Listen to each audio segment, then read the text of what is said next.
हर दाने का भाग्य।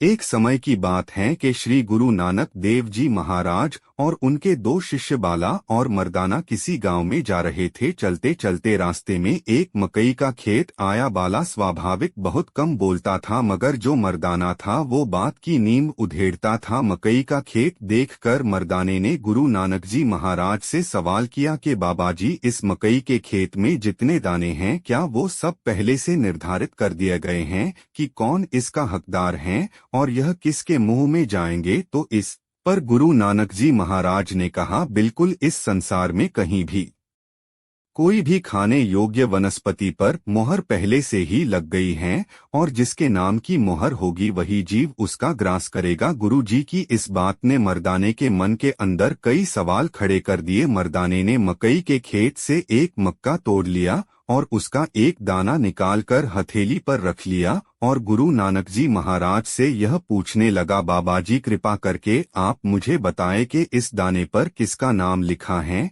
इस पर गुरु नानक जी महाराज ने जवाब दिया कि इस दाने पर एक मुर्गी का नाम लिखा है। मर्दाने ने गुरुजी के सामने बड़ी चालाकी दिखाते हुए मकई का वो दाना अपने मुंह में फेंक लिया और गुरुजी से कहने लगा कि कुदरत का यह नियम तो बड़ी आसानी से टूट गया। मर्दाने ने जैसे ही वो दाना निगला, वो दाना मर्दाने की श्वास नली में फंस गया। अब मर्दाने की हालत तीर लगे कबूतर जैसी हो गई। मर्दाने ने गुरु नानक देव जी को कहा कि बाबा जी, कुछ कीजिए, नहीं तो मैं मर जाऊंगा। गुरु नानक देव जी महाराज ने कहा, बेटा मैं क्या करूं, कोई वैद्य या हकीम ही इसको निकाल सकता है।